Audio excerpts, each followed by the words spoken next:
कभी सोचा है कि जिस घास पर हम रोज चलते हैं, जिसे शायद ज्यादा ध्यान से देखते भी नहीं, वो भी खास हो सकती है। आज हम उसी दूब घास या जिसे दूर्वा भी कहते हैं, उसके पारंपरिक औषधीय गुणों के बारे में बात करने वाले हैं। पारंपरिक चिकित्सा में इस साधारण सी दिखने वाली घास के कुछ वाकई हैरान करने वाले उपयोग बताए गए हैं। तो सवाल यही है कि क्या सच में हमारे पैरों के नीचे उगने वाली इस आम सी घास में कोई गहरा राज छिपा है? चलिए आज इसी की पड़ताल करते हैं। तो चलिए सबसे पहले ये देखते हैं कि बाहरी तौर पर मतलब शरीर के बाहर इसका पारंपरिक रूप से इस्तेमाल कैसे होता आया है। ऐसा माना जाता है कि दूब घास घाव भरने में काफी मदद कर सकती है।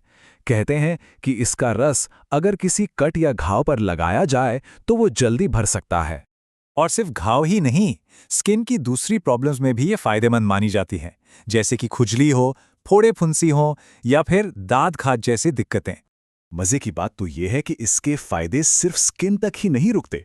ऐसा भी कहा जाता है कि इसका रस बालों पर लगाने से हेयर फॉल की समस्या में भी कमी आ सकती है। और हाँ, बाहरी इस्तेमाल की बात हो रही है तो आंखों में अगर लाली हो या जलन महसूस हो रही हो तो उससे राहत पाने के लिए भी इसका पारंपरिक इस्तेमाल होता रहा है। तो ये तो हुई बाहर की बात। अब जरा अंदर चलते हैं, मतलब देखते हैं कि शरीर के अंदरूनी स्वास्थ्य के लिए इस घास का पारंपरिक इस्तेमाल कैसे बताया गया है। अच्छा, यहाँ एक पूरी चेन बताई गई है। कहते हैं कि इसकी शुरुआत होती है डाइजेशन को सुधारने से, फिर ये एसिडिटी में राहत देती है और इसका असर आगे बढ़कर खून को साफ करने तक में भी मदद कर सकता है।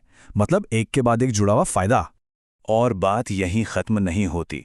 नाक से खून बहना, जिसे नक्सीर कहते हैं, या फिर भारी मासिक धर्म में ब्लीडिंग को कंट्रोल करने में, यूरिन से जुड़ी समस्याओं में और यहाँ तक कि ब्लड शुगर को मैनेज करने में भी इसे मददगार माना गया है। तो हमने बाहरी और अंदरूनी दोनों तरह के उपयोग देख लिए। अब समझते हैं कि ये सब मिलकर शरीर को एक तरह की सुरक्षा और मजबूती कैसे देते हैं।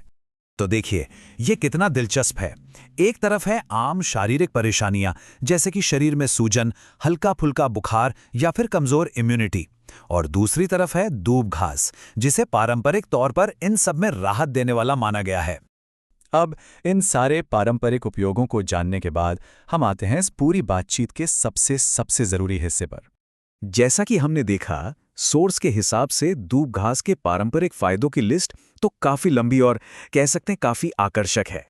लेकिन सवाल ये है कि क्या बस इन फायदों पर यकीन कर लेना चाहिए, या फिर कोई ऐसी चेतावनी भी है जिसका ध्यान रखना बहुत ज्यादा जरूरी है। और देखिए, ये है वो सबसे अहम बात। सोर्स में साफ साफ एक चेतावनी दी गई है। सावधानी, अधिक मात्रा में या गंभीर रोगों में प्रयोग से पहले आयुर्वेदिक चिकित्सक से सलाह लें। ये कोई छोटी मोटी सलाह नहीं, बल्कि एक सीधी और स्पष्ट चेतावनी है। तो बस यही है हमारा आखिरी और सबसे जरूरी टेकअवे। पारंपरिक ज्ञान की अपनी जगह है, वो बहुत कीमती हो सकता है, लेकिन जब बात सेहत की हो तो किसी एक्सपर्ट की सलाह लेना ही हमेशा सबसे सही और सबसे सुरक्षित रास्ता है। और ये हमें एक बड़े सवाल पर लाकर छोड़ देता है कि पारंपरिक ज्ञान और आधुनिक विज्ञान के बीच सही तालमेल कैसे बिठाया जाए। है ना सोचने वाली बात।